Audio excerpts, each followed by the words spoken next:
40 du Likutei Moharan. La Torah 40 du Likutei Moharan, elle parle de tout ce chumash là qu'on a commencé. Alors, je vais vous expliquer. Bereshit, c'est un livre très beau, très sympa. Commencement, Dieu créa le ciel, la terre, etc. Et des belles histoires. Après, il y a Noir, l'arche de Noir. Après, il y a Lech Lecha, Avraham Avinu, Yitzhak, Yaakov, les 12 tribus, Balagan, Yosef Hatzadik. Et Yaakov Avinu, à la fin de tout Bereshit, on descend en Égypte. Et vas-y, le deuxième livre de la Torah, Shemot, c'est tout en Égypte. Comment on descend en Égypte? Akadosh Baruch Hu, il fait les 10 plaies. Il ouvre la mer morte, la mer rouge, et etc. etc. C'est des belles histoires.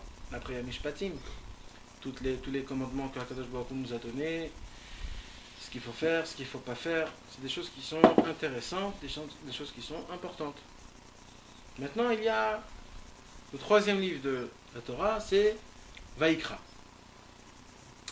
Vaïkra, c'est quoi? C'est tout le Beth Amikdash. Les habits du Kohen Gadol, les sacrifices, qu'est-ce qu'il faut sacrifier, de jour en jour, le Shabbat, les Yom Tov, combien il faut, qu'est-ce que le Kohen, comment il doit faire les Ktoret, comment il doit faire tout le reste. C'est sympa, c'est des choses qui sont qu'on prend, bon d'accord, c'est... Après à Bamidbar, on va sauter Bamidbar, après il y a Devarim. Devarim c'est quoi? C'est le testament de Moshe Rabbeinu. Toute la Torah est concentrée dans Devarim. C'est un résumé de toute la Torah.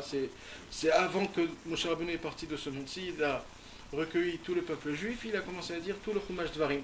Comment il faut être, comment il ne faut pas être, comment, etc. Tout ce qu'il faut faire. Mais en plein milieu, il y a un chumash qui est un peu spécial, c'est le chumash Bamidbar. Le chumash Bamidbar, d'abord, il n'y a rien. Il y a là-bas l'histoire de Balak et Bilam, de Pinchas. Et Meraglim, c'est surtout... Ouais, d'accord, Meraglim. Korach. C'est des épreuves, en fait. C'est des choses qui sont pas... C'est-à-dire, c'est des choses qui sont spéciales. C'est des épreuves, ça. Maintenant, la majorité du chumash Bamidbar, vous savez c'est quoi? Le comptage. On compte le Béné Israël, et on les recompte, et on les recompte. On les compte 5 fois. Après, on recompte les Lévim à part. Après, on compte les Kohanim à part. Après, on compte, après, on donne les noms. Chacun, c'était qui, les chacun. Après, c'est les drapeaux. Après, c'est les emplacements. Comment eux, ils doivent être emplacés. 3 devant, 3 à droite, 3 à gauche, 3 derrière. Les Kohanim et les Lévim en plein milieu. Dans Bamidbar, il y a le moins de Rashi qu'il y a dans toute la Torah. Dans Bamidbar, il y a le moins de toutes les explications qu'il y a dans toute la Torah. Dans toute la Torah, il y a des très belles explications, il y a des grands midrashim. Et je vais aller encore plus loin. Le Zohar, il a donné des explications sur toutes les parachutes, sauf 3 parachutes qui sont dans le chumash Bamidbar. Il n'y a pas de parachat massé dans le Zohar. Parachat Matot, elle est toute petite. Il y a plein de choses qui sont inexplicables. Vous allez voir que le chumash Bamidbar, il n'y a pas beaucoup de midrashim. Le chumash Bamidbar, c'est un chumash qui est un peu spécial. Ce chumash. Pourquoi c'est comme ça? Maintenant, le mot Bamidbar, c'est quoi? Désert. En vérité, le chumash Bamidbar, c'est quoi? C'est ce qui s'est passé pendant 40 ans quand on tournait en rond au désert. Maintenant, vous imaginez de quoi je vous parle là, mes amis? On est sorti d'Égypte. Akadosh Baruch Hu nous a ouvert la mer Rouge en 12 parties. Il nous a fait faire passer. Pour y aller où tout ça? Pour aller en Eretz Israël. Et qu'est-ce qui se passe d'un coup? D'un coup, on envoie les Meraglim. Et là, Moshe Rabbeinu dit, Akadosh Baruch Hu nous dit, toute cette génération ne rentrera pas en Terre Sainte. Alors qu'est-ce qui se passe? Si vous avez déjà vu un jour dans la mappa, tu vois que l'Égypte c'est là, Eretz Israël c'est là. Ici on est sorti et on pouvait aller directement en Eretz Israël. Et bien on est redescendu tout en bas, on a remonté tout en haut. Et là on tournait. Après 40 ans, tchic, on est monté. C'est de la folie. Maintenant imaginez-vous pendant 40 ans. Attends, vous savez ce que c'est 40 ans? 40 ans! Nous, on n'a même pas encore 40 ans.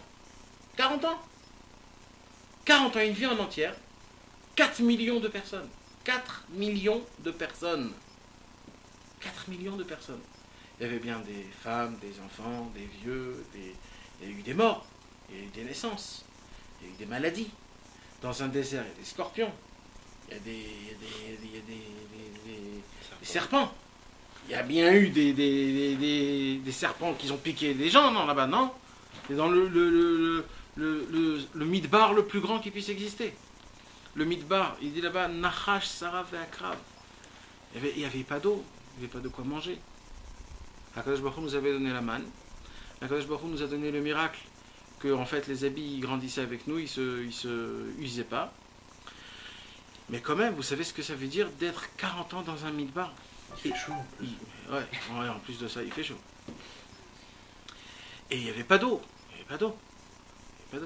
Maintenant, ils supportaient avec ça plein de brebis, de vaches et de poules. Hein. Il ne faut pas oublier tout ça. Tu sais ce que c'est de 40 millions de personnes déjà? Et les toilettes, mes amis? Vous avez pensé à ça, les toilettes? Et de se laver? Hein? Les enfants, ils ont même besoin. Des enfants. 40 ans sans se laver, c'est pas possible. Attends, vous vous imaginez un peu tout ça? Ne croyez pas qu'il n'y avait que des miracles. Hein? Déjà, il faut savoir que la manne, pas tout le monde avait la manne. Ça, c'est déjà une chose. Les tzadikim, ils avaient la manne. Les bénonim, ils avaient la manne. Les réchaïm, ils n'avaient pas la manne. Ils devaient aller chercher, et pas tous les jours ils trouvaient. Ils devaient payer des autres personnes pour que eux ils truquent, et donc pas tout le monde avait la manne. D'accord? Ils devaient en fournir aussi, parce que la manne, il y en a qui disent que c'était des grains. Ouais. Et donc, tu vas trouver un four. Va commencer, va te casser la tête. Nous on croit. Exact. Et les tentes pour dormir. Et tu sais ce que c'est une tempête dans le désert? Tu sais ce que c'est une tempête dans le désert? Ah, il faut voir ce que c'est une tempête dans le désert. Hein. Une tempête dans le désert, c'est de la folie. Tout devient jaune. Dans la tempête, tu dois te mettre comme ça et après, pas respirer, tu dois rester des journées pour que tout le hava qui descend, il se remet par terre et après tu peux... Non, pas dans les 40 ans après. Quand ils sont sortis d'Égypte, ils avaient. Mais après, il n'y avait pas tout le temps. Jusqu'à Myriam, Aaron qui protégeait. Et il y avait écrit que ceux qui n'étaient pas avec Moshe et Aaron, comme comment ils s'appelaient là, les Datan et Aviram et toutes les cliques et les Revrav et tout ça, ils n'avaient pas ça. Hanan Polto, il avait écrit le Hanan, il est dégagé. Toute la tribu de Dan n'était pas dans la. Pourquoi? Parce que la tribu de Dan, c'est ceux qui étaient derrière, qui ramassaient toutes les choses qu'on perdait. Donc ne crois pas que c'était aussi facile, hein. C'était hyper dur. Ah, non, mais on ne sait pas de quoi, qu'est-ce qu'on parle, on ne sait pas de quoi on parle. Bémet. Maintenant, il faut savoir que tout le Chumash Bamidbar, en fait, il s'est passé dans le Midbar. Tout le Chumash Bamidbar, il s'est passé dans le Midbar. Vous allez voir que dans tout le Chumash Bamidbar, c'est le Chumash où il y a le moins de mitzvot qu'il y a dans tous les Chumashim, par le Chumash Bereshit. Et les seuls parachiotes d'études qu'on étudie dans la parachute Bamidbar, c'est des parachiotes qui sont un peu durs. La sota, les nedarim, les choses comme ça qui sont un peu durs. Ce qu'une femme elle fait à un homme, ce qu'un homme peut faire à une femme, et des mauvaises choses quoi. Bekitsu, Rabbeinu, dans la Torah même, il nous dit, il commence une Torah comme jamais il commence. Ita be'asara ma'amarot. C'est écrit dans un livre qui s'appelle Asara Ma'amarot. Et les Maaseh Israël, voici les voyages. Hein? Ce livre, c'est le Rama de Pano, Rabbi Moshe Azaria Pano, qu'il a écrit. C'est un livre qui est très dur à trouver. Et il n'y a pas beaucoup de gens qui l'étudient, ce livre. Parce que c'est un livre qui est très dur et très compliqué. C'est contemporain de Ramchal? Non. C'est le Rav du Ramchal. Il était aussi là-bas en Italie. C'est le Rav de Yehoshua Bashan. Yehoshua Bashan. Le Rama Mipano, c'est lui qui a diffusé la Torah du Harizal dans le monde. Le Harizal, il était en Eretz Israël, Rabbi Chaim Vital. Rabbi Chaim Vital, il n'a pas, dès que le Harizal est parti de ce monde, il n'a rien parlé de Kabbalah à personne. Il s'est enfermé, il a dit personne ne peut m'écouter maintenant. Personne ne peut écouter la Torah du Harizal. Et il est mort avec ses écrits, le Rabbi Chaim Vital. c'est que son fils, Rabbi Shmuel Vital, et le grand-père du Rida, Rabbi Abraham Azoulay, que eux deux, qu'est-ce qu'ils ont fait? Ils ont déterré le kever de Rabbi Chaim Vital pour prendre tous les écrits, 300 pages énormes, que tous ces écrits, c'était tout le Harizal, et c'est son fils, le fils du Rabbi Chaim Vital, qui a tout, Shara, Gilgulim, Sharoach, il a tout été Messader, chaque chose comme il faut. Non, il n'a rien dévoilé. Dès que le Harizal il est parti, il a dit maintenant, j'ai plus avec qui personne parler. Personne ne peut me comprendre, personne ne va comprendre le Harizal. Et... Maintenant, le Rama de Pano, c'était qui le Rama de Pano? C'était l'élève du Harizal avant Rabbi Chaim Vital. Avant. Et lui, toute la Torah qu'il a reçue du Harizal, et lui, il est parti en Italie. Et quand il est parti en Italie, Rabbi Chaim Vital est venu chez le Harizal. Et c'est là où toute la Torah de la Kabbalah elle a été diffusée dans le monde. Grâce au Rama de Pano. Donc le Rama de Pano a écrit un livre qui s'appelle la Sarah Mamarot. Si Rabbeinu ici la porte, ça veut dire que c'est pas un livre stable. Non, parce qu'il y a des gens qui disent que la Torah avant Rabbi Chaim Vital du Harizal, elle ne vaut pas. C'est pour ça que les gens ils n'avaient pas compris les élèves. Exactement. Et si Rabbeinu te la porte, ça t'enlève une pierre de Raval à l'Azman. Et là, mes amis, il dit un chidouche, le Rama de Pano, exceptionnel. Exceptionnel. D'abord, je vais vous lire les 42 pays qu'ils ont été le peuple juif dans leur voyage, quand ils étaient dans le Midbar. Et ce n'est pas pour rien que la Torah te raconte. J'imagine la Torah te raconte, elle te dit, ouais, ils sont partis à Venise, ils sont partis à Paris, après ils sont partis à Guadeloupe. Qu'est-ce qu'on s'en fout, nous, de ces noms? Qu'est-ce qu'on s'en fout, nous? Mais tu sais qu'il y a une partie comme ça, qui est dans Très Moral. Ah ouais? Où il te dit, où il te donne comme ça, il a dévoilé telle Torah, telle jour. Ah ouais. Au début, c'est tout au début. Je te dis, ça ressemble beaucoup à la Parashat Massé. Ouais. Quoi il dit?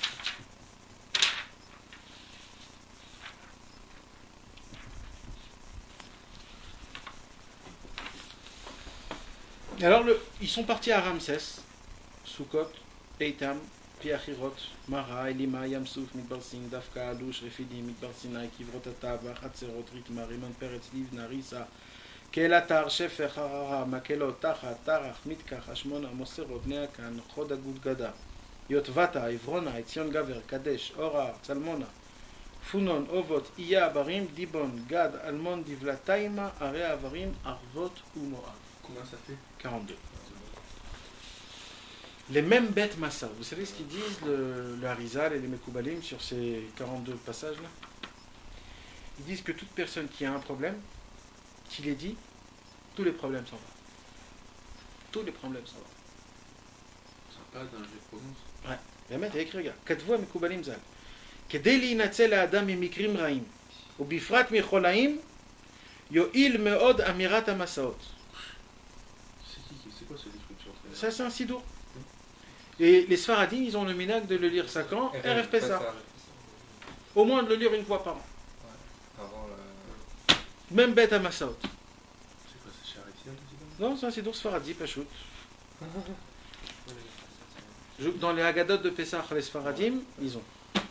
Spécial. Ouais, nous aussi on l'a, on a fait un sphare avec d'abord le Méostropoli. Et Guérette de Rabbi Shimshon, voilà. Le Méostropoli avec le dévoilement des... Mais c'est plus long que ça. Je sais pas où je crois, dans la galerie, ils avaient le doute, ils savaient pas s'ils devaient aller là-bas, s'ils devaient aller là-bas, et finalement ils ont été là-bas. Mais c'est le soir. T'as rien dans c'est le l'année soir. et Ah, c'est le soir, c'est ils imprimé disent dans les Haggadot. Mais l'essentiel, c'est de lire juste les mêmes bêtes Et Massaot. c'est dévoilement de ouf. Ah, la fin de la Haggadah. Non, au début, Début. elle fait ça, quand ils te dévoilent combien de Makot ils ont eu dans la mer qui correspond au nom du Tana qui a dévoilé combien de Makot, et ce Tana il a un nom qui correspond à un ange, et ce même Vous connaissez pas ça? et ce même ange c'est celui qui fait ça, une merveille à lire. Ça, il y a écrit que celui qui la lit Ouais. une fois dans l'année, C'est à la fin de la Haggadah, Non. dans la Haggadah Breslev, non? ça se peut, je sais pas. Je sais pas, il y a plusieurs Haggadot de Bon, tu Breslev. comprends rien du tout, il parle de Kabbalah là-bas. Ouais, exact. Ouais, bah, tu comprends pas en profondeur, mais tu comprends le pchat. Il y a un Tana, ce Tana il a... La Haggadah Breslev là. Ce Tana il a une gématria, et la gématria du Tana elle correspond à un ange, et Ah non, c'est pas ça. C'est pas ça qui pourrit, moi, à la fin. Merci. Moi je sais que Ben Ishraï, justement, Non, il fait les dans comptes. plein. Non, parce qu'il montre, il fait les comptes. Ah oui, tout à fait, il fait le compte pour te dire la gématria Moi, qui c'est correspond à facile à tel comprendre. Tana qui correspond à tel ange. Si c'est au début.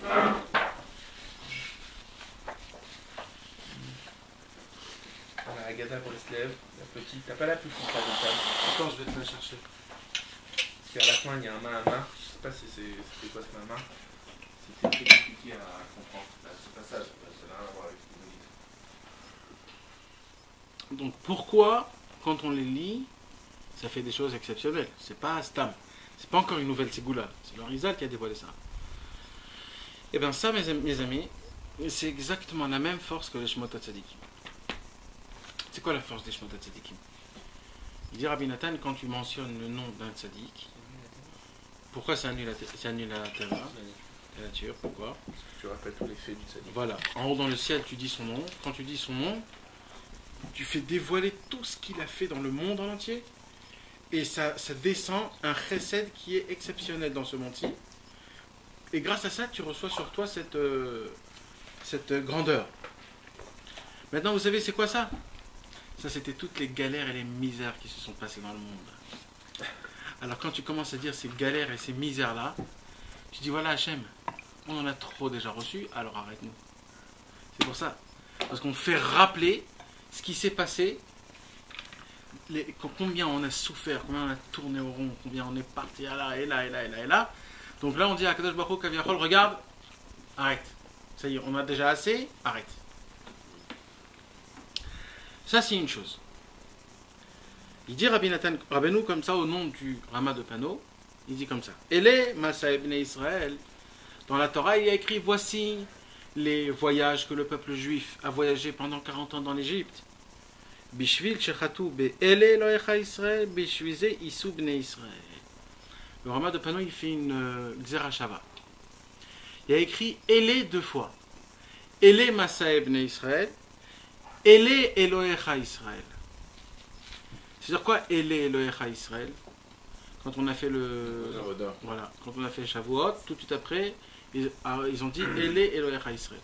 Il dit le Rama de Pano, ça veut dire quoi Ele? Parce que vous avez dit Ele Elohecha Israël, alors que ça vous allez faire Ele Masa ibn Israël. Ça répare le lien de la ligne. Voilà. Et là, de là, il apprend Rabbi Nachman. Nimtza, de là on apprend Kol hanesiot shel ha'adam, tous les voyages d'un homme. Ou bishvil kilkul emuna, c'est parce qu'un homme a détruit sa foi. Berka, c'est sur ça la première phrase qu'il a sorti de Shpolé à Rabbeinu. Quand ils se sont rencontrés, c'est vrai que vous avez dit, que les voyages du peuple d'Israël, ça réparait la faute du Vaudin. Ouais. Il a dit oui, si vous venez chez moi, je vous expliquerai comment. Et aussi, il a dit la même chose, parce qu'après Rabbeinu l'a dit sur lui-même. Quand il était là-bas, il a dit je répare la faute de Yerovam ben Nevat. Alors il lui a dit il paraît que quand tu voyages là-bas, tu répares le gamme de Yerovam ben Nevat. Et c'est mamash ça. C'est mamash ça, pourquoi? Parce que tous les liens de Yerovam ben Nevat, il a fait rentrer la Avodah Zarah dans le Beth Amikdash. Il n'y a pas que lui, il a fauté et il a fait faire fauter tout le peuple juif. Choté verti.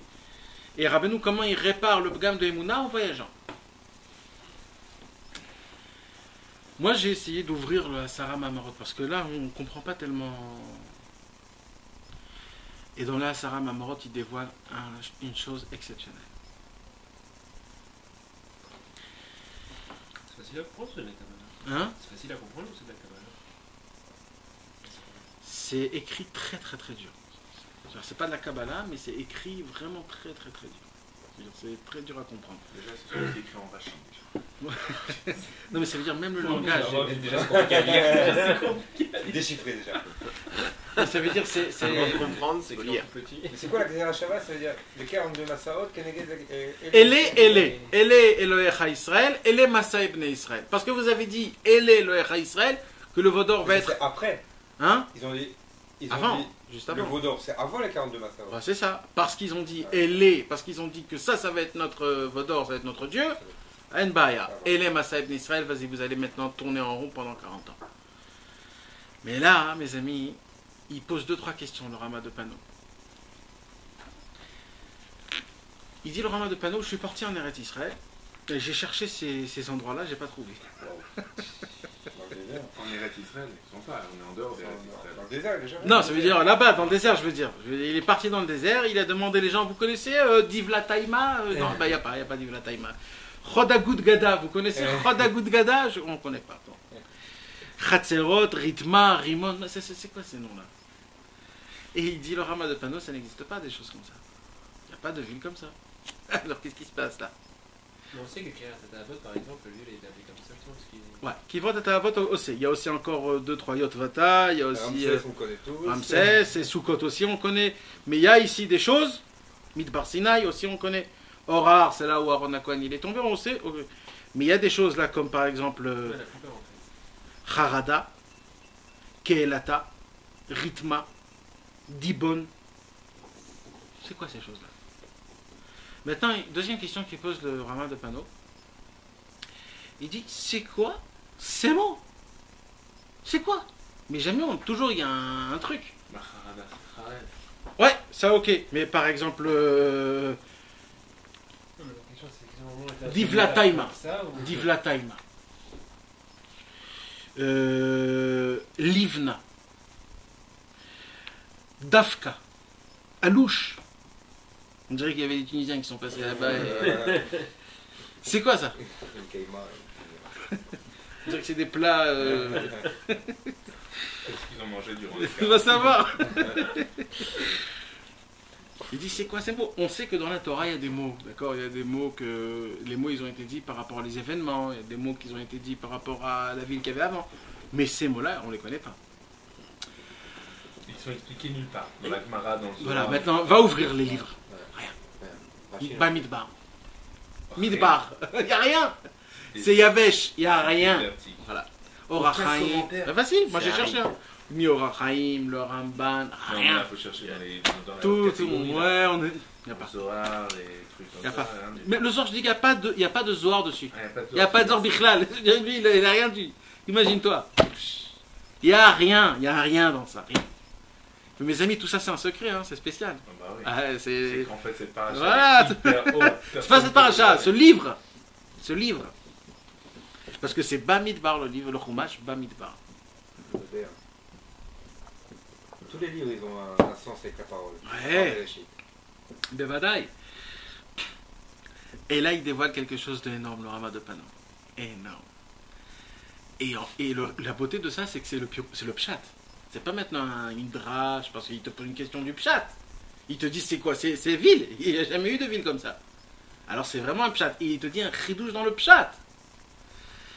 Et il dit comme ça. Il rapporte plusieurs marottes, plusieurs choses que Massa, ça veut dire un voyage, ça se fait que par des juifs. Et la preuve c'est quoi? C'est qu'il y a écrit que les juifs ne bougeaient pas d'endroit à un endroit que s'ils avaient entendu des Urim Vetumim. C'est-à-dire quand ils entendaient des chérubins, qu'Akadosh Baruch Hu, il dit c'est bon, on a terminé maintenant, on voyage quelque part d'autre, c'est là où ils commençaient. Donc comme tout leur voyage a été fait que de par Dieu, c'est pour cela que ça s'appelle un voyage pendant 40 ans. Et les Massa.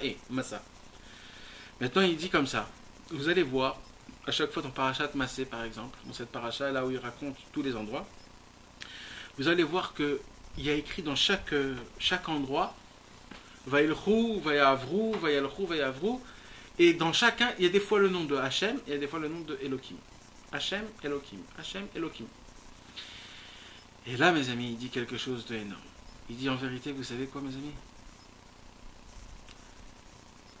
En vérité, ils n'ont pas voyagé.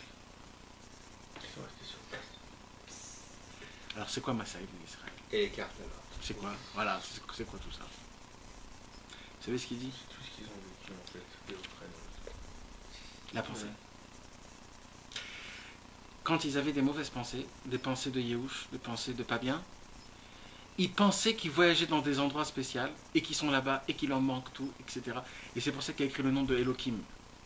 Le Midatadin, tout est naze, tout est pas bien. Il n'y a pas d'eau, on veut du poulet, on veut des avatichim, on veut des melons, on veut ça. On veut du masquin. Voilà. Et c'est pour ça qu'il dit, exactement. Et il y avait des moments où Moshe Rabbeinu leur a renforcé et ils ont eu des bonnes pensées. Quand ils ont eu des bonnes pensées, ils voyageaient dans des bons endroits. Mais tout est dans la tête. C'est tout leur haut et leur bas. Et il explique mot à mot chaque chose. Il dit c'est pour ça, Mara par exemple, c'est du mot Mar. Ça c'est l'amertume, c'est quand c'était pas bien. Chirut, c'est la liberté. Ça c'est quand ils avaient des bonnes pensées. Après il dit Kivrot Ta'ava, c'est quand ils voulaient des ta'avot, etc. C'était pas bien. Après quand il dit Ar Shefer, Shefer c'est du mot beau, le Shefer. Alors ça veut dire que c'est. Voilà, Choufra. Quand t'as des choufrères. Voilà. Après, il y a Yotvata, Kadesh. Ils se sont sanctifiés. Voilà. C'est quoi le dernier? Moav. Moav, c'est ce qui s'est passé avec Avec Balak. les Midianites. Ah, voilà. Mais Balak. c'est David aussi. Moav, ouais. C'est Moav, c'est le dernier. C'est Ruth. Mi-Av, Mi-Ab.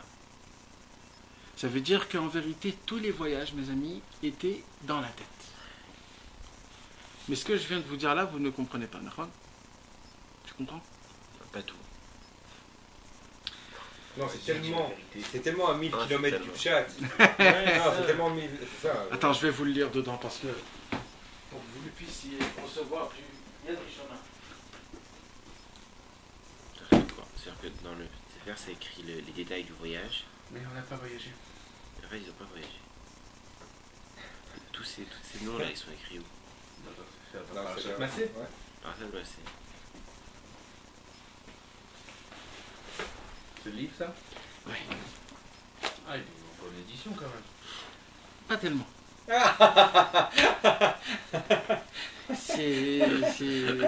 Ils ont imprimé sur Extérieurement, oui. extérieurement, ils La ont couverture, elle est belle. ouais. Ils n'ont pas la force de tout reprendre, d'émettre des. Ouais, ils veulent pas le faire, c'est tout. Il n'y a pas de bicouche. Il n'y a pas de bicouche. אלה מסעי בני ישראל, אלו המסעות של ישראל. אבל המסעות של אומות העולם אינם מסעות. לפי שהם היו נוסעים על פי השם. Nous, le peuple juif, quand on voyageait d'après Dieu. Quand il fallait aller à droite ici, à droite à gauche. והענן על ראשיהם, יש באמת באלה המסעות תועלת גדול. Allez, pose la question de... Ah, la première question, je vous ai oublié de vous poser la question. C'est la question qui est tout simple. Qu'est-ce qu'on s'en fout où ils sont partis? Qu'est-ce qu'on s'en fout? Qu'est-ce qu'on s'en fout? יש תועלת גדול להודיענו כי הכל לפי הכוונה ומטעם זה נמנו המסעות בשמותיהם. C'est la raison pour laquelle la Torah nous indique tout exactement les endroits là où ils sont partis. Les Horot, pour nous apprendre. שהכל תלוי במחשבתם של ישראל. Tout dépendait de leur pensée au peuple juif.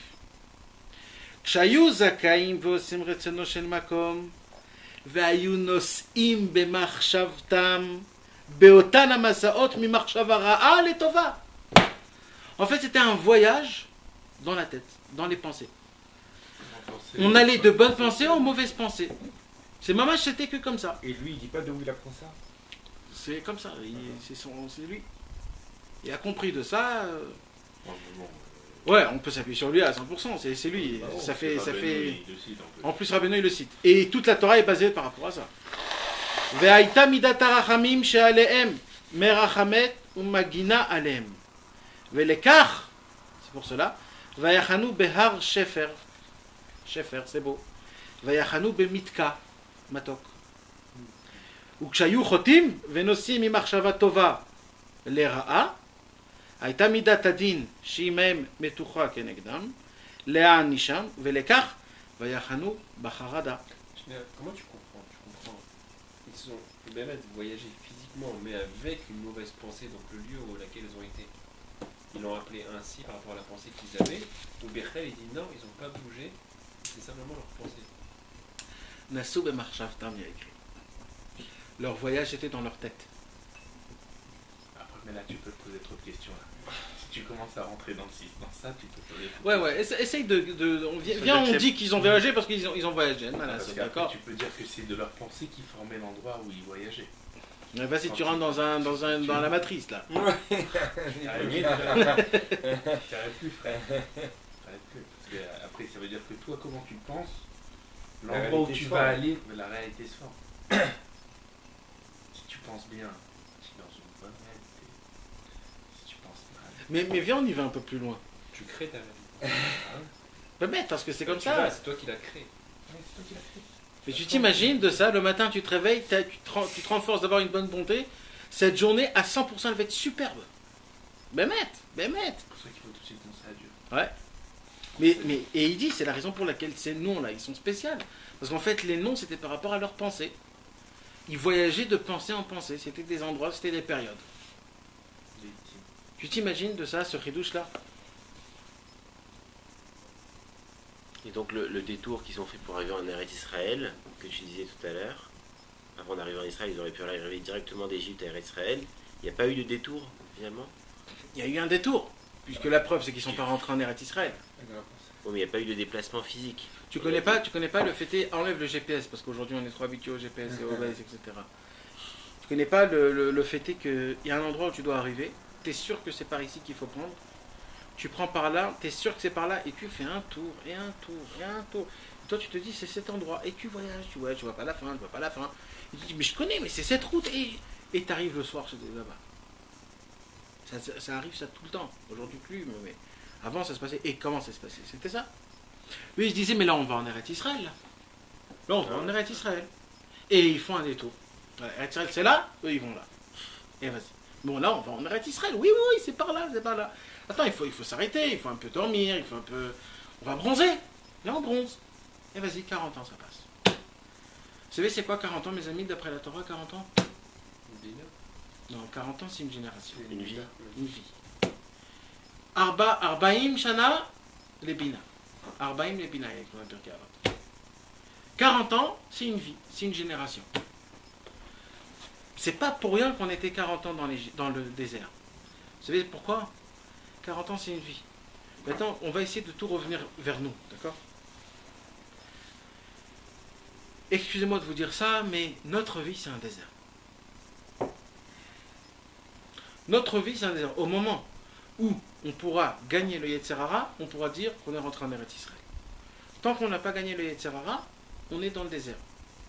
Dans le désert, il y a des scorpions, il y a des serpents, il y a aussi la manne, il y a aussi les tzadikim, mais il y a aussi les scorpions, il y a le chemin, etc. etc. Et après, il y a Sichon et Og. Et Sichon, et Og, Melech Habashan, et Malchai Mori, etc., etc. Il y a tout dans ce désert. Avant, il y a on tout. rentre en Eretz Israël. Et tout ça, c'est avant d'entrer en Eretz Israël. On n'est pas sorti de l'auberge, les mecs. Attends. Maintenant, la beauté de tout ça, c'est qu'en étant dans le désert, tu as deux possibilités de créer ton environnement. Tu as la possibilité d'avoir des bonnes pensées. C'est quoi les bonnes pensées?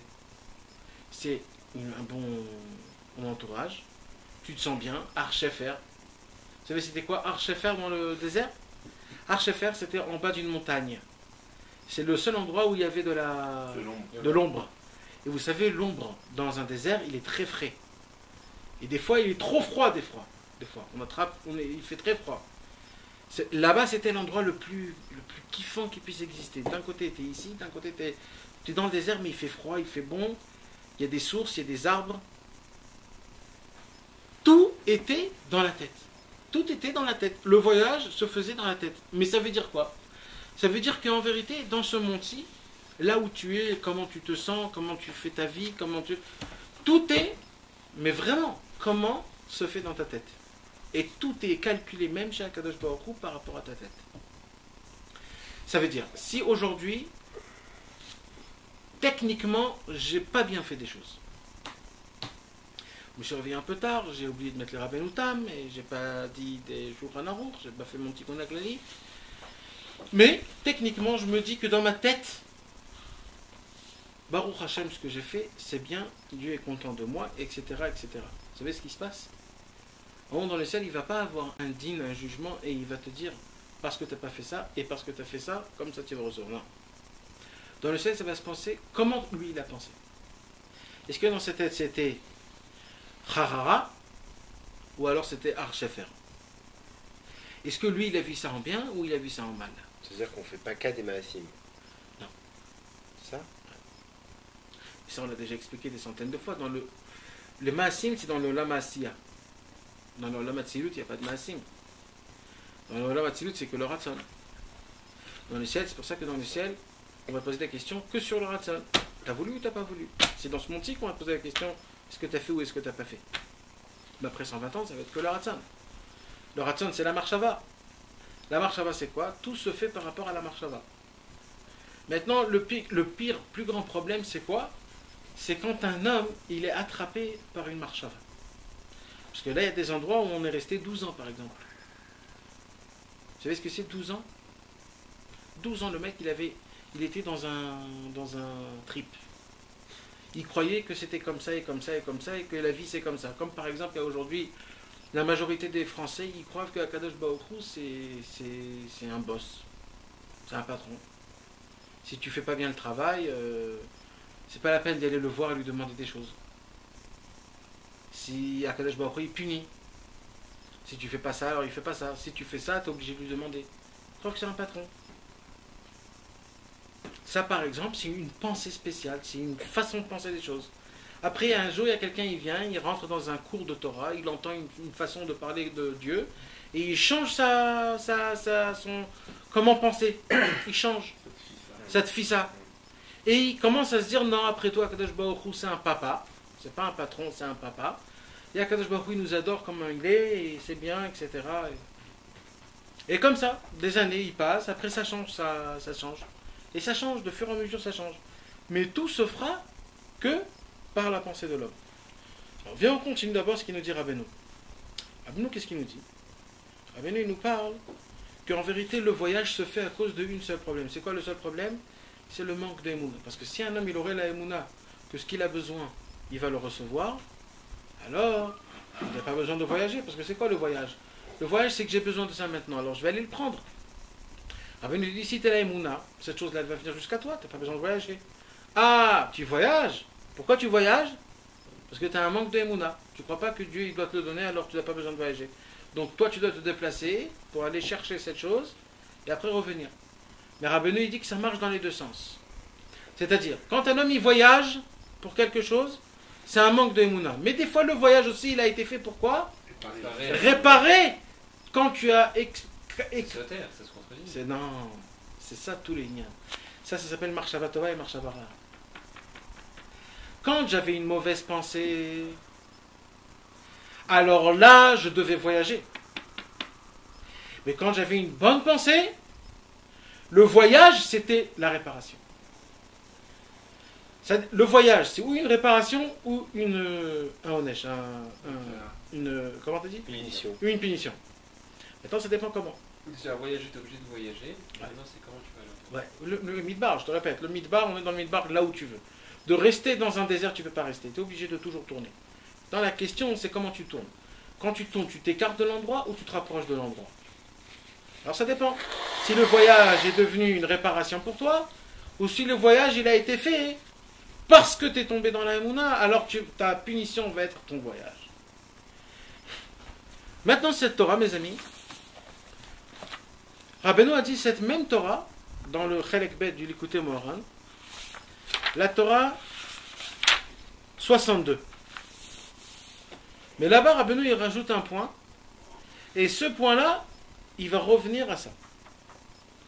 Rabbeinu dit comme ça, Ele Masa ibn Israël, Itab Midrash, c'est écrit dans le Midrash, chez Masa ibn Israël, que le voyage d'Israël, Daïnu Anisiot, ibn Israël, Nosim Imakom, c'est-à-dire le voyage que le peuple juif, il est obligé de voyager d'un endroit à un autre endroit, c'est pour réparer le fait qu'ils sont tombés au Voda. C'est marqué dans le Midrash, là? Je crois que c'est Rachid qui dit sur place. Non, Rachid dit pas ça. Ouais, là il dit que c'est le Midrash. Mais en bas, il n'a pas trouvé c'est quel Midrash. Aïnou al-Bgam Avodazara, c'est-à-dire c'est pas juste à cause du Voda, c'est-à-dire le Vodazara. Maintenant, c'est quoi la Vodazara? Il dit Rabbeinu, chaque fois que tu tombes dans la Emouna, c'est la Vodazara. Qui a fait l'ouk chez En Ovdin Avodazara, parce que même quand on ne fait pas la Vodazara, Yesh Bgam Avodazara, il y a encore le Bgam de Avodazara, c'est quoi? Kilkou la Emouna. Quand un homme il tombe de sa Emouna, etc., etc., etc. Et là, Rabbeinu. En fait, tomber de la Emouna, en fait, c'est une Bgam d'Avodazara. Bevadaï. Bevadaï. C'est un niveau de faire Avodazara. Bevadaï, bien sûr. Maintenant, qu'est-ce qu'il dit Rabbeinu là? Rabbeinu il rajoute un point, et ça c'est une Torah que vous tous vous connaissez. Il y a un passage qui dit Ve'el Shaddai iten lachem rachamim, que Dieu nous donne sa pitié. Rabbeinu il dit comme ça. Israël. Des fois, la pitié de Dieu, il est un peu dure. C'est quoi la pitié de Dieu des fois? Il dit Rabbeinu, une maladie. La maladie c'est dur, ça me fait mal, je suis pas bien. Mais c'est une pitié de Dieu. Alors d'un côté c'est une pitié de Dieu, mais pour moi c'est un problème énorme. Ben voilà. Des fois Kadosh Baruch Hu il a pitié de moi et il me fait perdre de l'argent. Ou alors j'arrive pas à faire ce que j'ai envie de faire. J'essaye de construire quelque chose, j'arrive pas à le construire. Tout ça, c'est de la pitié qui est énorme. Pourquoi? Parce qu'il devait m'arriver quelque chose de plus fort. Mais Akadosh Baruch Hu m'a donné. Alors Rabbeinu, qu'est-ce qu'il vient et qui te dit? Il te dit quoi? Rabbeinu te dit, il faut prier que Dieu il te donne sa pitié à lui dans mes mains à moi, que moi je me crée ma rachmanout, moi je me crée ma pitié. Parce que la pitié de Dieu, elle est trop dure. J'ai besoin de me créer ma pitié à moi.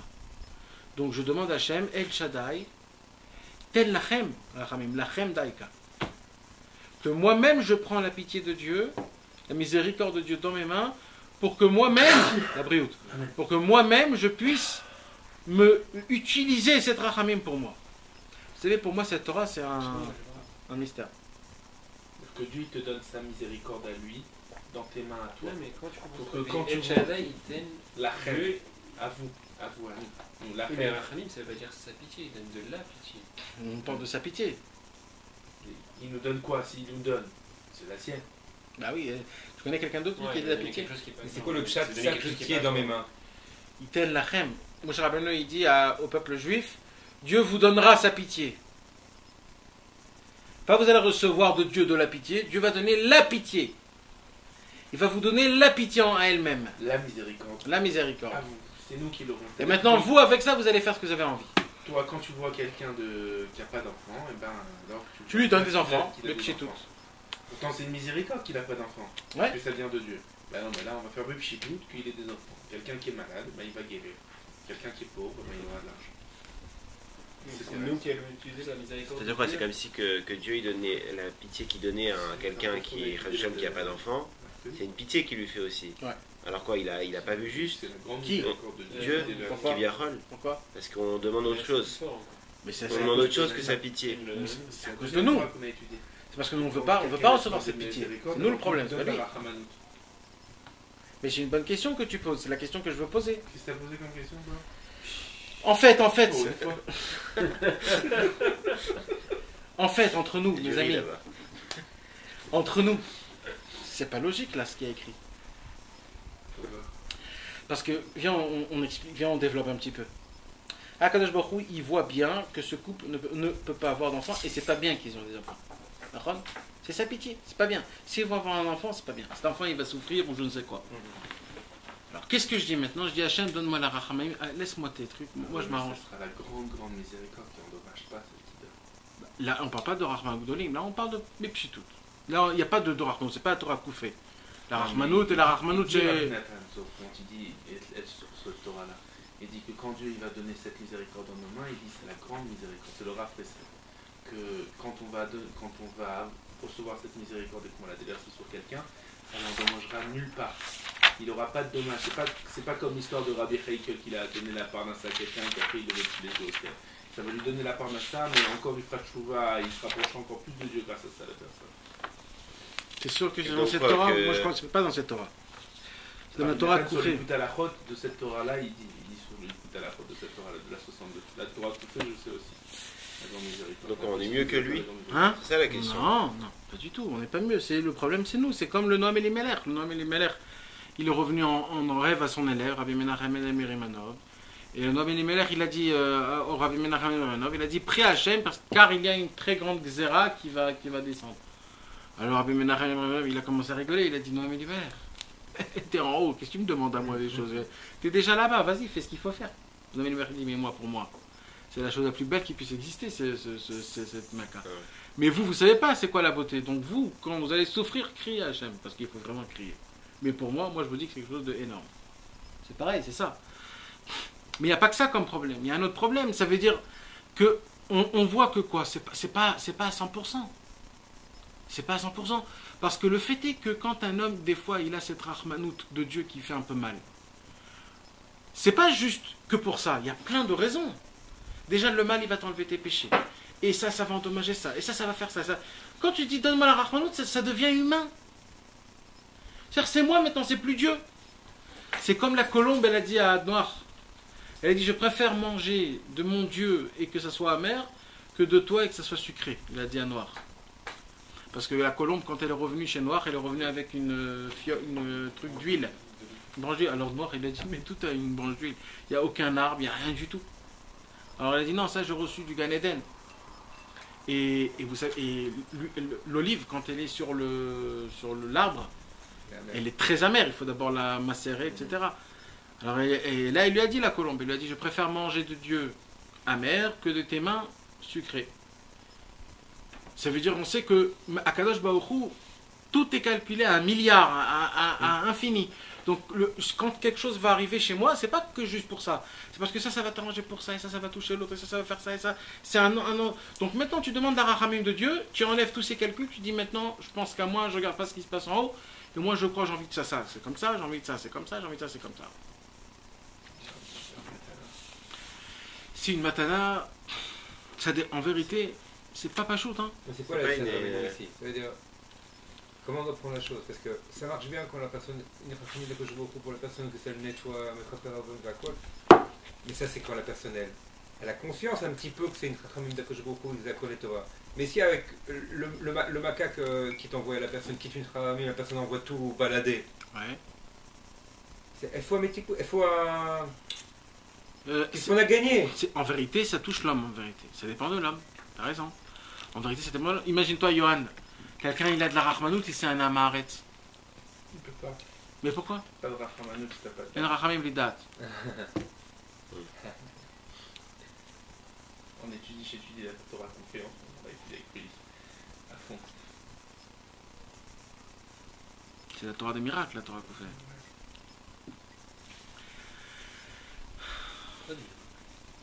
Rabbeinu dit 5 fois Bevadaï. Imagine Rabbeinu dit Bevadaï 5 Et fois. dans la Torah Kouf, peut-être aussi, parce qu'on a fait les deux ensemble. Il dit Bevadaï aussi. 5 fois, il dit. Je l'ai fait avec Tout ce qu'il demandera, ça va être Ouais. reçu. Bevadaï. C'est rare qu'il dit Bevadaï.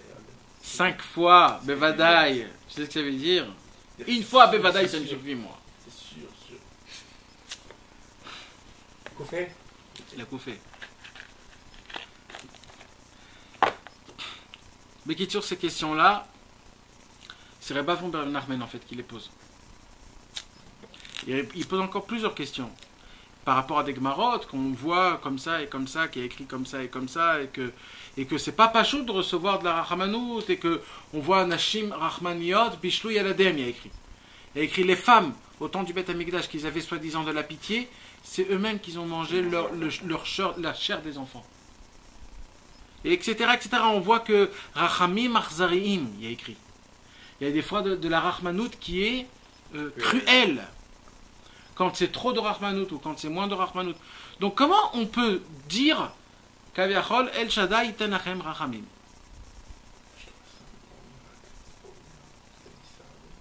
Bevadaï, et c'est pour ça que je pose la question. Parce que c'est un peu incompréhensible. Tu peux réexpliquer El Shaddai de Lachem? Ouais, vas-y, explique-toi.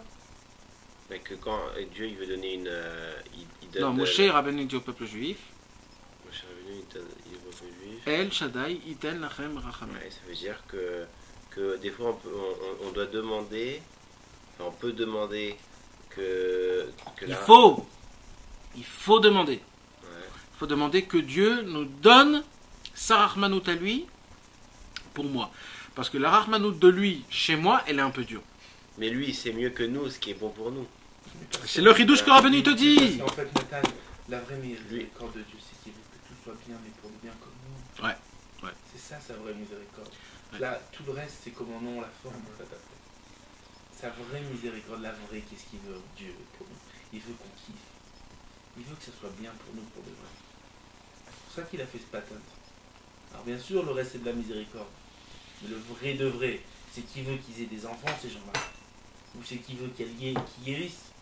Le vrai kiff de Dieu. C'est super sa mère s'il fait ça. C'est que nous, on n'arrive pas à la recevoir, en fait, cette miséricorde. Non, mais c'est pour ça. Ouais, mais un Dieu couple veut qui que ça se passe comme ça. peut pas avoir d'enfant, Mais il veut comme ça, mais nous, on peut pas parce que nous, on n'arrive pas à la recevoir. On n'arrive pas à la recevoir, cette qui miséricorde. veut pas avoir d'enfant, c'est dur pour eux. Qu'est-ce qu'il y a à recevoir ou à accepter à pas recevoir? Comme ça. La normalité de tout, c'est quoi? C'est qu'un couple a des enfants, ok? Donc, Akadosh Baruch Hu qui nous aime et qui nous adore, il veut qu'on ait un enfant. Ouais. Parce que là, c'est bon. Voilà. C'est Mais, un cas facile, ça. Viens Hein pour un cas qui est dur. Quelqu'un qui veut devenir très très riche. ok. Un homme qui veut devenir très très riche. C'est un cas facile, c'est un cas qui est normal. Au contraire, c'est pas bien. Mais non, parce que c'est une Rahmanout. Un cas, Vas-y, attends, C'est 2 un secondes. qui est pas bien. Ça, c'est de la rachmanout qui est pas bien. Si cette personne, elle veut faire du bien avec cet argent. On a dit Zélota. Je sais pas, alors je sais pas. C'est pas de la rahmanout, ça, excuse-moi. On prend les enfants. C'est pas de la rahmanout. Pour les enfants, Il n'y a aucune rahmanout de donner de 100 000 euros à 1 million d'euros. Il n'y a aucune rahmanout à ça, excuse-moi. Ça s'appelle pas de la rahmanout. Quelqu'un qui est pauvre, il a plus de pauvre. Voilà. Ça, c'est de la rahmanout. Ça, c'est de la rahmanout. Mais quelqu'un qui a 100 000 euros et qui a besoin de. C'est la Il a plus C'est pas besoin. de la rahmanout. Quel rahmanout il y a là? Il a bien vadaï, bien sûr. Il n'y a pas de rahmanout dans ça. Rahmanout, c'est quand il y a un manque vraiment.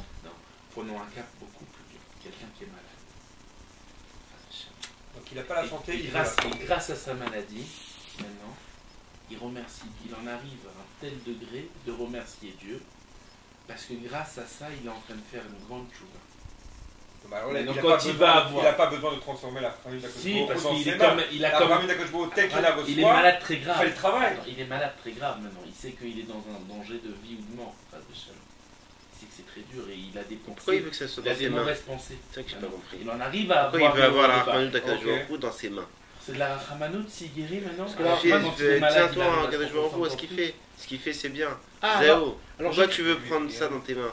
Parce Pourquoi que ça tu me fait demandes mal, c'est trop dur pour Et moi. on arrive même à remercier Dieu de ça. À un moment Et donné. alors? Et je veux que ça soit comme moi je veux. Ah ouais, c'est ça, ça veut dire quoi? Changer ce que Akadjouarou Oui. fait? Je suis malade. Pour Dieu, c'est bien. Pour moi, c'est pas bien. Alors Hachem, ta rahmanout, tu me la passes. Et moi, je vais m'arranger avec. Ah ouais, T'as compris? d'accord. C'est comme il y a des fois des gens qui disent comme ça. Et ça arrive beaucoup. Toi, t'es à la panine, t'as pas l'argent, rien du tout. Maintenant, il y a quelqu'un qui vient, il te donne un billet de 100 shekels, et tu dis, avec ça, tu vas acheter un cadeau à ta femme. Et toi, t'as pas de lait chez toi à la maison. Ça s'appelle de la rahmanout naze. Tu dis, écoute mon pote, donne-moi ton argent, je vais faire avec ce que j'ai envie, ok? Ne me dis pas quoi faire, quoi pas faire.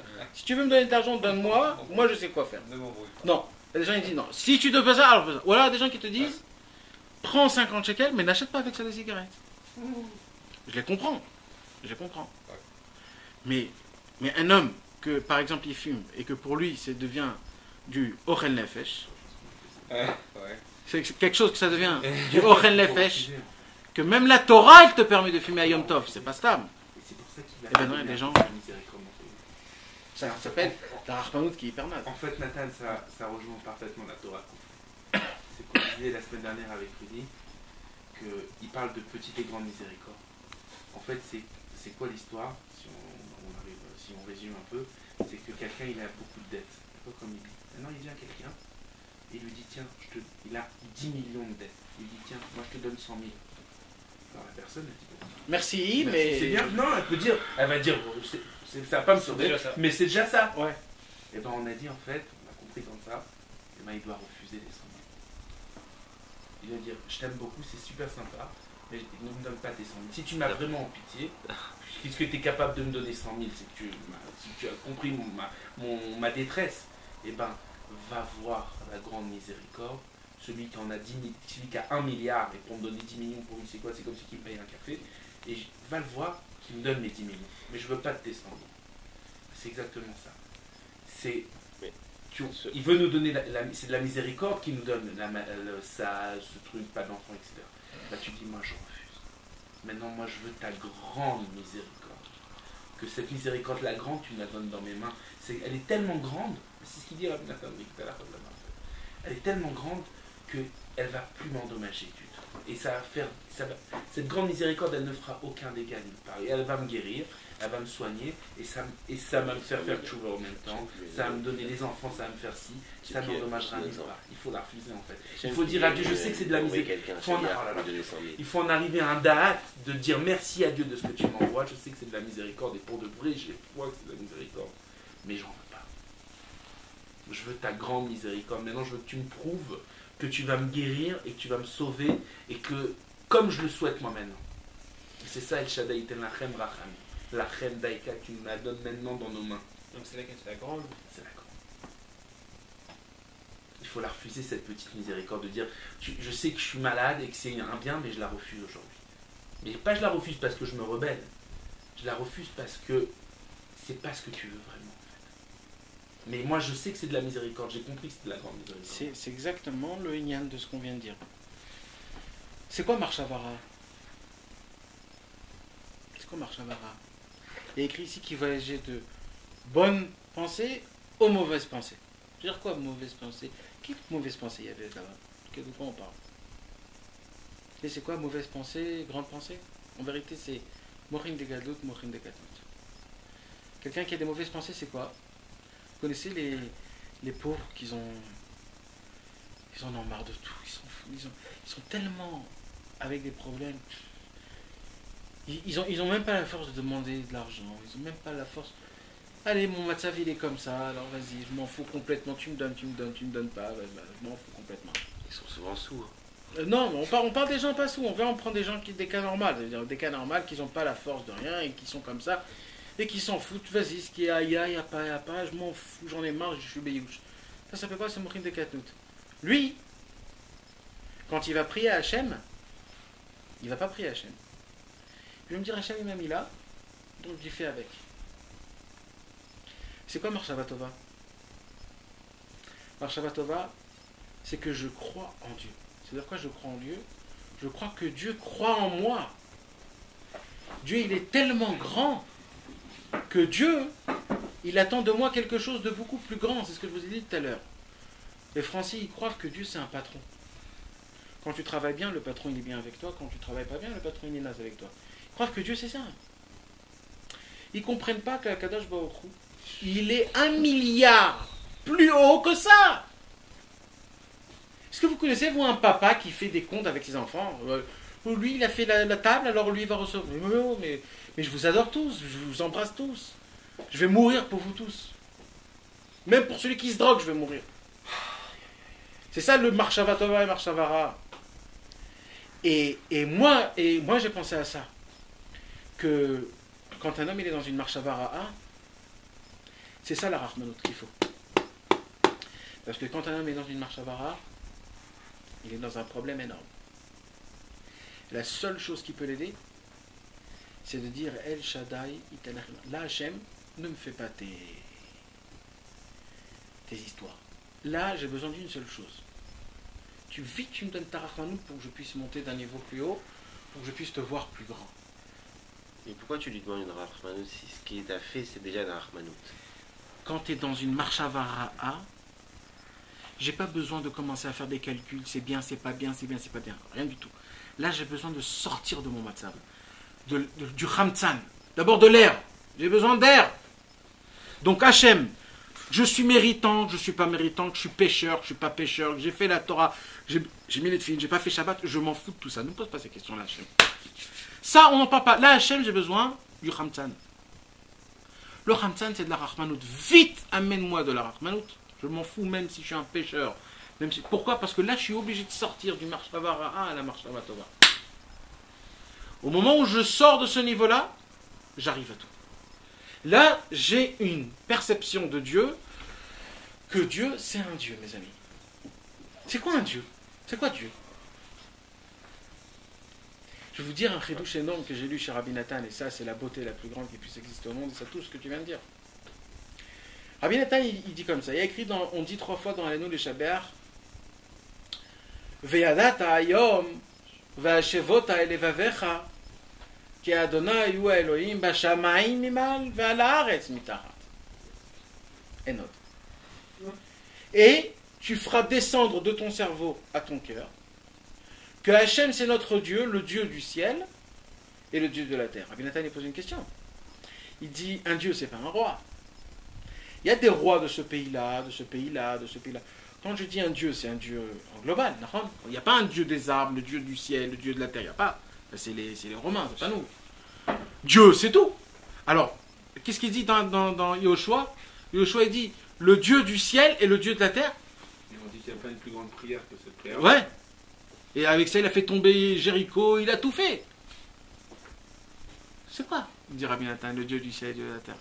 Rabbi Nathan, c'est de la folie, Rabbi Nathan. Ça veut pas dire qu'il y en a deux. Ça veut dire qu'il est en haut et en bas. Oui, mais pourquoi Mais alors? c'est sûr, si C'est quoi ce partout. truc-là? Le Dieu du ciel et le Dieu... C'est quoi? Et là, Rabbi Nathan, c'est la folie. Il dit, c'est quoi le ciel? Le ciel, c'est quoi? C'est les tzadikim. Tzadikim énormes, les chassidim, chatzot, meidvei, des doutes, tout, les côtés de filote, les côtés moharan, les corps les troufas, tout, ils te balancent tout ce que tu veux. C'est ça les tzadikim. Et il y a des gens comme nous, la terre. La terre. Rien. Pas de goût. Voilà, exactement. Ouais. C'est la folie, Bekitso. Il n'y a rien, tu ouvres 2 lignes juste pour étudier des Chova parce que tu n'en peux plus, etc., etc. Il dit comme ça, Rabbi Nathan. Il dit, si Anne ne comprend pas que le Dieu du ciel, c'est le Dieu de la terre. Le Dieu des tzadikim, le Dieu des tzadikim, c'est le Dieu des Rechaïm, exactement. Le même. Ve'adata ayom va'shevota elevavecha. Tous les jours, tu dois te le faire rentrer de ta tête à ton cœur. Tous les jours. Et il dit, Rabbi Nathan, on le dit 3 fois par jour pour ne pas l'oublier. Le matin, le midi, le soir, on ne te laisse pas. Parce que l'essentiel d'un juif, c'est quoi? C'est qu'il sache que Dieu, c'est le Dieu de tous pour tous. Ça fait rien si tu es pécheur, si tu es voleur, si tu es tueur, si tu es un violeur. Ça fait rien. Dieu, c'est ton Dieu. Et c'est quoi la différence entre un tzaddik et un rachat, mes amis? C'est cette connaissance-là. Le tzaddik, il sait, vous savez que tous les tzaddikim, eux, ils se voyaient comme des rechaïm. Hein? Mais vraiment, bémet. Le Noam Ilémeler, il se voyait comme un rachat gamour. Ce n'était pas des bobards. Hein? Comme un rachat gamour. Quand il est monté dans le ciel, on lui a dit Baruch Haba la Gan Eden. Il a tapé, il a dit Alma de Shikra. Même ici, on met du shaker. Et il n'y a pas que ça. Hein? Tous, ils se voyaient comme des rechaïm. Mais qu'est-ce qu'il a dit à Kadosh Baruch Hu? Il a dit à Kadosh Baruch Hu, toi t'es un tzaddik. C'est-à-dire qu'en vérité, la notion entre un tzaddik et un rachat, c'est quoi en fait? C'est est-ce que tu sais que Dieu est pour toi équivalent comme nous tous? La vision que Dieu nous regarde, pas que nous on regarde Dieu. La vision que Dieu nous regarde à nous, elle est exactement pareille pour nous tous. Maintenant, c'est quoi la différence entre un tzaddik et un rachat? C'est que le tzaddik il sait ça. Et le rachat, il croit que Dieu, non. Dieu, c'est par rapport à tes actions, par rapport à tes faits, par rapport à tes choses, par rapport à ça. Tout est calculé. Hein? Incontable. Quand un homme, il comprend, tu t'imagines, imaginez-vous maintenant, je vais vous donner un exemple qui est un peu grossier, mais imaginez-vous, il y a un énorme tzaddik qui vient. Un énorme. Qu'est-ce qu'on va faire tout de suite? On va aller, non. On va aller chez lui dire prie pour moi. Ça dépend c'est qui. Hein. On va lui dire. On va lui dire Rabbeinu, prie pour moi. J'ai un malade, je dois me marier, non, je dois avoir des choses. Pourquoi? Parce qu'on sait que chez lui c'est direct.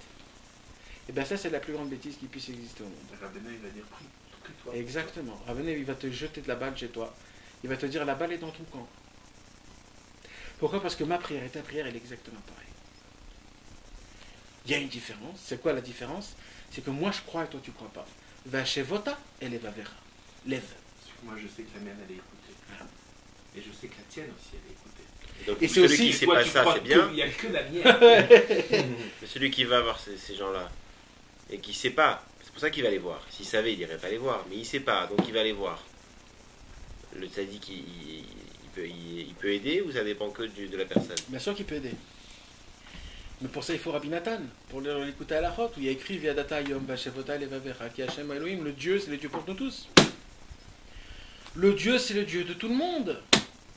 Akadosh Baruch Hu, c'est ton Dieu, c'est le Dieu du Tzadikim, c'est le Dieu de tout le monde. Et tant qu'on a une perception de Dieu, que Dieu, il est comme ça, et il est comme ça, et il te répond que comme ça, et qu'il ne peut pas faire ça, et qu'il ne peut pas faire ça, et bien ta prière, elle est vis-à-vis à ta perception. Quand tu comprends que la bonté de Dieu, Veligdulato en Cheker, quand tu comprends que la grandeur de Dieu, elle est 1 milliard de fois plus grand et plus immense, que lui c'est un Zakai, lui c'est un Chayav, lui c'est un Beno, lui c'est un Rachar, quand tu comprends cette perception-là, c'est là où il y a les Rachamim de l'Im et les Rachamim de l'Im. Ils disent ça. Ils disent parce que personne ne sait combien elle est grande Dieu là-bas. Et tu te demandes pourquoi elle est là-bas la parole. Exactement. Et il va plus loin, Rabbeinu. Il va plus loin. Tu sais ce qu'il dit, Rabbeinu?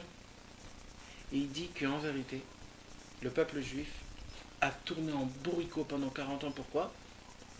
Parce qu'il ne voulait pas admettre ça. Que Dieu c'était le même pour tout le monde. Et au moment où il les a admis, ils sont entrés en Israël. Et la preuve, Israël, El Shaddai Tenachem Rachamim. Vous êtes appelé le peuple Israël que si vous comprenez El Shaddai Tenachem Rachamim. Israël, Rachetevot, El Shaddai Tenachem Rachamim. Si vous n'avez pas compris ça, mes amis, vous n'êtes pas appelés des Israël. Vous n'êtes pas appelés des Israël. Vous êtes appelés des peuples. Le peuple. Goy. Quand tu as appelé le peuple juif, quand tu as compris que le Dieu juif, le Dieu d'Israël, c'est le Dieu où tu lui demandes un maximum, un paquet, qu'est-ce qu'il a dit, Rabbeinu? Rabbeinu a dit, laissez pas Hachem Yitbarach, laissez-le pas tranquille. Embêtez-le. Embêtez-le. Ne vous rassasiez pas de petites demandes. Demandez le maximum. Ne demandez pas d'être un tzaddik. Demandez être Moshe Rabbeinu. Demandez pas une émouna. Demandez la plus grande émouna. N'ayez pas peur des grandes choses. Demandez les plus grandes. Dans l'écouté de Tzot, tout début, émouna, tout début. Il dit Rabbeinu, demandez les plus grandes choses qui puissent exister. Ça veut dire quoi ça? Vous croyez que c'est stable? Pourquoi il a mis ça dans Emouna et pas dans Tfila? Normalement c'est dans Tfila qu'il fallait le dire. C'est des demandes, là on parle de demandes. Rabbi Nathan y a écrit qu'il faut demander les choses les plus grandes dans la prière. Et où il le met ça, Rabbi Nathan? Dans Emouna et pas dans Tfila. Normalement c'est dans Tfila. Parce qu'en vérité tout dépend de ta Emouna. Si tu crois en Dieu, que Dieu vraiment est possible à te donner ça, et bien vas-y tu dégages, c'est pour ça. Mais si tu crois que ça dépend de ta tefila, alors là tu te trompes une pote. Combien de fois Rabbi Nathan il dit à son fils, à Rabbi Nathan, le Yetzer Hara c'est quoi sa beauté, c'est quoi? C'est toi tu pries sur quelque chose. Par exemple un homme, il prie pour avoir une maison. Il prie pour avoir une maison, il prie pour avoir une maison, il prie pour avoir une maison. Bassof Akadosh Baruch Hu, Bassof il s'est passé quoi? Il a eu une petite Yeshua. C'est quoi sa petite Yeshua? C'est qu'on lui a accordé 1 million de shekels dans la Mashkanta, en emprunt. Alors lui, qu'est-ce qu'il fait? Il commence à sauter, il dit merci mon Dieu, et voilà, il prend les 1 million, et maintenant pendant 30 ans, il va galérer. Rabbi Nathan, il dit, mais t'es quoi? 30 ans, on va payer maintenant d'abord 1 million et un autre million pour la banque. Normalement, tu payes 4 fois plus. Mais le mec, pour lui, c'est sa Yeshua. Rabbi Nathan, il dit, là, c'est le Yetzer Hara le plus grand au monde. Quand tu reçois 10% de ta Yeshua, tu te dis, pour moi, c'est mes 100%. Je suis tellement en galère, 10% c'est bien. Mais pourquoi? Mais il a demandé à avoir une maison. Pourquoi c'est comme si tu profites? C'est pas... Elle est là, c'est-à-dire... Le gars, il est en difficulté. C'est sûr que... Il y a une faiblesse chez la personne. Ça, c'est Marchavara. C'est ce que je viens de dire. Ça, c'est Marchavara. C'est Mochin de Katnout. Je pense pas loin. Je suis un pauvre. Je suis en galère. Je suis en misère. Je suis pas riche. Alors, on me donne ma mashkanta. Je suis content, moi. Je suis content. Ça s'appelle Marchavara. Là, j'ai besoin de Rachmanout Atsum. Pour monter la Marchava Tova. Il va demander une maison déjà payée. Hein? Comment il va demander une maison déjà payée? Un truc comme ça ou rien? Mais Vadaï. Il va demander une ville avec PC. Mais Bevadaï. Mais pour lui, Dieu, ça ou ça, c'est pareil. Et tu sais ce qu'il a dit un jour à Israël? Ça, c'est quand tu dis qu'il faut demander des grandes choses. Bien sûr. C'est ce qu'il a dit à Yaakov Levi. Il m'a dit j'avais pas d'argent du tout. Il lui a dit tu vas acheter une maison au Rova à Yehudi. Ça, il lui a dit. Et il m'a dit cash. Ça cache. J'ai pas été ma amie. Ouais. C'est que Rabbi Israël, moi, il m'a béni d'avoir une très grande maison à côté du Kotel. Je te promets. Ah oui, mais parce qu'on n'est pas ma amie, ouais. on se dit. Ouais. Mais comment c'est non, mais possible de où est les faire preuves là? Attends, non, mais jusqu'où la personne peut avoir trouvé des forces pour aller chercher, pour passer maintenant dans cette Marchava Tova? Il est en difficulté, 10 ans qu'il prie pour sa baraque, il a enfin une Yeshua qui va lui permettre de commencer. Le gars, il va trouver maintenant la force de passer à un Hilour où il a galéré 10 ans pour passer en première, et on va lui demander maintenant, tu passes en 5e. Tu fonces, c'est pas une baraque, c'est une immense baraque, et tu vas voir, tu vas payer 500 shekels par mois. C'est du bitachon. Mais où tu vas la trouver quand un type il est? Non, c'est comme un mec qui il fait un marathon, il fait 142 km, on a dit mais c'est rien 42 km, tu peux en faire 4200 des kilomètres. Je me dis mais tu regardes, il va te dire mais regarde, je sais même plus parler, je tremble, j'y arrive plus, où je vais trouver cette force maintenant? Si Yeshua, là maintenant elle est là, je suis à 10 mètres de l'arrivée, c'est ma Yeshua. Tu la refuses. Non mais, c'est Voilà, des c'est paroles pas ça, mal, mais, mais le gars il en peut plus. 10 ans de tefilot pour sa baraque, Mais il Nathan, en il est peut hyper plus. content d'avoir eu sa Mashkanta. lui. Ça Yeshua, c'est Ça, Yeshua. Yeshua. Il peut pas voir autre chose qu'une Yeshua. Il peut pas voir là le trick qui est. C'est pas une vraie Yeshua, c'est 10% et en vérité c'est pas une vraie Yeshua parce que comme tu as dit tu vas galérer. Ah c'est pas une Yeshua, c'est un four. Parce que ça dépend ce qu'il a demandé à la base. Comment le gars va Parce ouvrir que- les yeux? Alors, parce que là tu parles en fait qu'il a demandé une mashkenta. Ça dépend ce qu'il a demandé à la base. Si la personne elle a demandé à la base. Non, je te demande juste Attends, comment il va laisse-moi trouver finir. les forces de voir la force elle est par rapport au Atral. Si la personne à la base il a demandé une maison à Dieu sans crédit. Il a même pas de quoi articuler le mec. Mais maintenant il va prier tous les jours, il dit Dieu, je veux que tu me donnes une maison à moi sans crédit. Et demain, il y a un mec qui vient après quelques années, quelques mois, quelques semaines, peut-être de prière, on ne sait pas comment ça se passe. Il vient, il dit, tu sais, je vais te prêter 250 000 shekels, je vais te donner un travail, tu vas travailler et tu vas acheter une maison avec un crédit. Si la personne elle a vraiment prié en étant mahamine que Dieu, il va lui donner une maison sans crédit, il va dire mais j'en veux pas de ça. Maintenant, si la personne elle dit Dieu, je voudrais bien que tu me donnes une maison, je voudrais bien que tu me donnes un crédit. Quand le crédit va arriver, ça sera sa Yeshua. Mais si à la base, elle attend sa Yeshua, mais sa grande Yeshua, ça c'est pas du tout Alors, ce que Yeshua. tu dis, pour c'est elle. les khatrila, c'est le gars. C'est comment il sait que demande. 42 km, c'est rien. Et les khatrila, en commençant sa course, il sait qu'il peut en faire 4200. Il faut qu'il demande 4200. Mais c'est au départ qu'il le Mais ouais. sait. Ouais, faut Mais ce que demander. je veux dire, c'est que. Mais c'est ça les bonnes pensées. Il faut demander tout de suite la grande. Mais Il faut c'est un tout de suite demander niveau, cette c'est un niveau, Non, c'est un pourquoi niveau, c'est un niveau. Parce que non, parce que. Mais c'est parce qu'on croit pas en nous. La majorité. Ah voilà. Parce qu'on croit pas en La nous. majorité. C'est-à-dire, comme il a dit, il La faut majorité, demander, c'est même pas la Hanava de mon cher Rabbeinu qu'il faut demander. Pardon, mon cher Rabbeinu. C'est la Hanava de Dieu. Quand tu pries à Hachem, quand dans ta Ibodilou, tu dis Dieu, je veux être Hanaf comme toi. De la même manière que toi, tu es le plus Hanaf, que tu te rabaisses complètement, tu vas nous chercher à nous les mecs les pires, ben moi je veux être Hanaf comme toi. Maintenant, si tu dis Dieu, fais-moi être Hanaf, ne pas prendre d'orgueil, etc. Quand tu vas la voir, ben, tu vas être content. Mais quand tu vas avoir cette petite Hanava, si tu as demandé la Hanava de Dieu, la Hanava de mon cher Rabbeinu, parce que c'est la même en fait, et ben là, si tu as une petite, tu vas pas voir. Tu dis, mais je veux passer bas, Dieu. Ah, mais c'est un niveau à la Mais base. c'est parce c'est que comment Atsoum. tu demandes, C'est qu'est-ce que tu Atsoum. demandes Ouais, à la mais c'est base? Atsoum à la base, parce que le gars, il vit dans sa médecine. Il vit dans sa médecine. Il sait que Dieu peut tout. Bah, si Dieu il peut tout, il peut te donner tout. Ouais. Mais il a quand même sa cigarette. Il a ce qu'il a vécu dans sa vie. Il est fatigué. Il a ce qu'il a. S'il dit, je veux une maison. Et même, il peut même le demander à fond, bah, Nava, je veux une maison. Je veux pas une grande maison. Entre guillemets, pour dire. Mais il faut tout demander. Il faut demander des gdolotes, il dit Rabbi Nathan. Je suis d'accord. Je suis Et d'accord. si tu demandes des gdolotes, quand tu vas avoir des knanot, eh ben tu vas pas les vouloir. Non, mais là, Avdi, la mec, il est à Auschwitz. Genre, sa prière. Tu sais- Sa prière, c'est de pouvoir respirer et pas prendre des coups. Eh ben, Tu vois ce que je veux eh dire? ben, je vais te dire C'est quelque pas chose. de se dire je suis au Jonathan, bord de ma villa et Jonathan, j'ai 40 000 Jonathan, majeurs. je vais te dire quelque chose. Tu sais, c'est qui a tenu à Auschwitz? C'est qui a tenu à Auschwitz? C'est qui est mort de faim et qui est mort de trucs? C'est qui? Des grandes sépultures. Moi j'ai lu des livres, Ouais. j'en ai lu, et j'en ai plein là, je peux t'en faire montrer plein. C'est qui a tenu à Auschwitz? Tous ceux qui ont gardé les petites minagim qu'on avait les juifs, qui les ont gardés, c'est eux qui ont tenu. Eux seuls ils ont tenu. Il y avait des gens qui gardaient des fils. Quand ils recevaient des pommes de terre. Il y avait des sacs de pommes de terre. Ils prenaient ces sacs de pommes de terre et ils faisaient de ça un fil pour faire le gartel. Parce qu'ils ne voulaient pas prier sans le gartel. Il y avait des juifs qui prenaient des fils des feuilles de téhénim, comme on dit, de figues, et qui mettaient sous leur kippa pour avoir deux, parce que c'est important. Icône et Hashem Elohecha.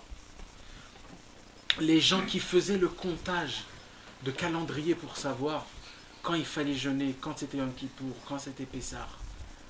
Ça, c'était des gens qui étaient occupés dans leur tête et ils avaient quelque chose d'autre à part la Shoah dans leur tête. Eux, ils ont tenu. Ceux que dans leur tête, il y avait que les misères, les problèmes, maintenant, on doit... C'était ça leur problème. ביי ביי. את השלום הוא יביא, כך הבטיח לנו הנביא. די צרת שעה, עוד שנייה תבוא הישועה.